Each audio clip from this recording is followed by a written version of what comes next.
I often get asked, how do I keep my indoor plants alive? Well, I'm going to share with you a few of my favorite ways to keep my plants alive, but I just want you to know I kill plants too, so you don't have to stress out, if you can't keep it alive. But these are some of my go-to methods that really help the plants live and have more success when they're indoors. Okay, so first, one of the questions is, how do I water? Or how do I know when to water? So I want you to come up close because I want to share with you right now. So this is a snake plant, okay?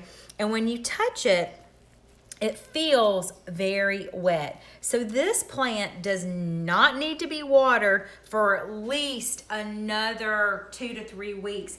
You want it to completely dry out. So I recommend don't water. You want to make sure that you only water. I always say you want to make sure the soil stays moist to the touch, right? But you also want it to be sure that it dries out in between watering. So that's one of my tips. Always touch the soil first before you water. Is it feel moist? Don't water. If it's dry, then you water. Okay, so next, how much water do I give my indoor plants?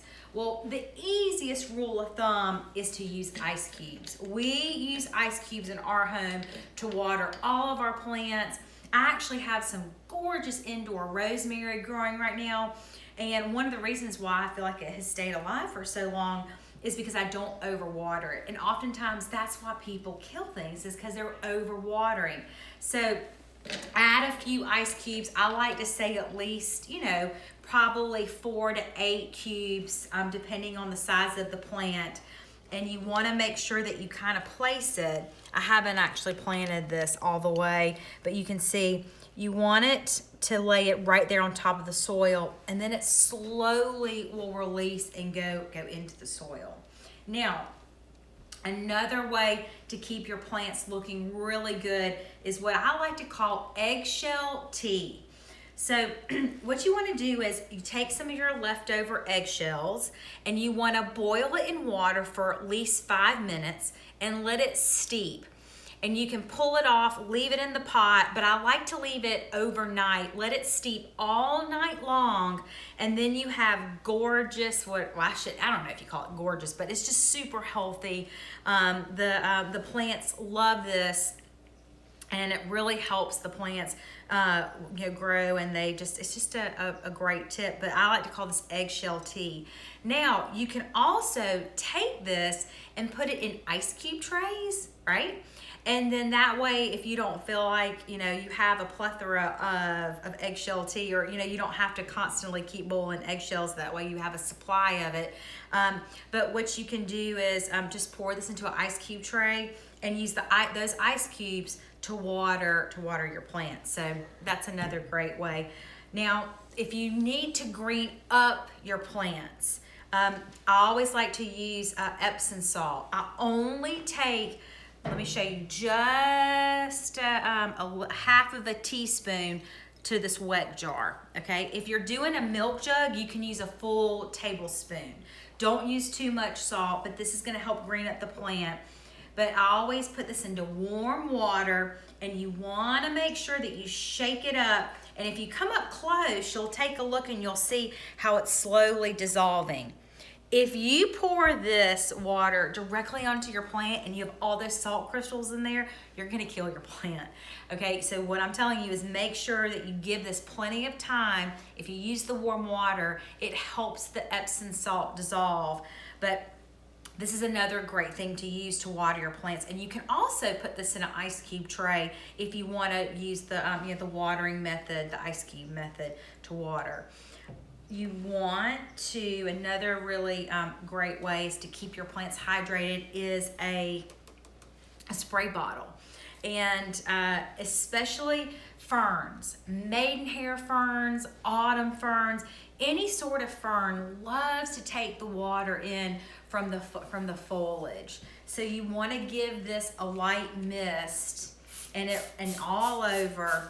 So you want to keep the plant watered by misting it, but you also want to make sure that you water it from the, right on top of the root ball as well. So don't think that all you have to do is just give it a spray and it's going to water. Make sure you water it from both directions, from the top layer and then also on top of the root ball. So that's another great way to help keep your plants alive.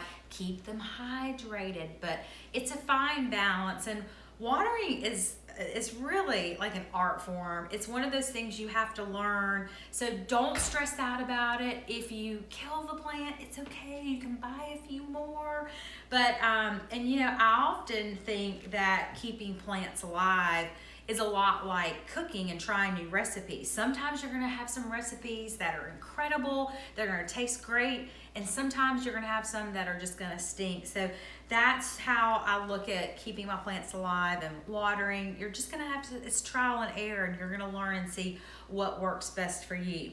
Also, when you plant your plants, be sure to use a really good indoor potting soil. You'll see them sold at all your local garden centers, but that's another really important factor, is make sure that you're using the correct soil, per the correct plant that you're planting. So that's super important. And last but not least, this has always been one of my go-to ways to fertilize our indoor plants. Now, I started using these when I was in college, and these are just the plant food spikes that you can buy. But you just take these, and I'll just kind of go ahead and open this up for you.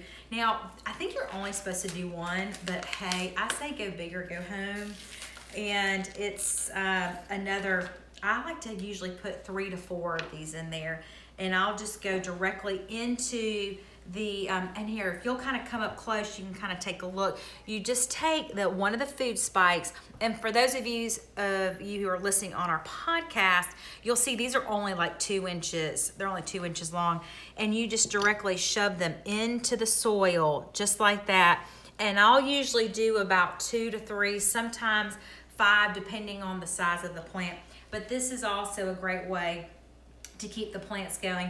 And once you see these kind of dissolve, they can take like up to 2 to 3 months to dissolve. Then I'll just add some more in there. But the eggshell tea works, the Epsom salt works really well. But these are just some of my tips and tricks of how I keep my plants alive.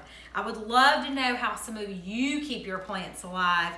So please be sure to let me know. You can message me on CarmenJohnstonGardens.com and follow us on Instagram, because I would love to know what you're doing to keep all of your indoor plants alive. Okay, take care and good luck.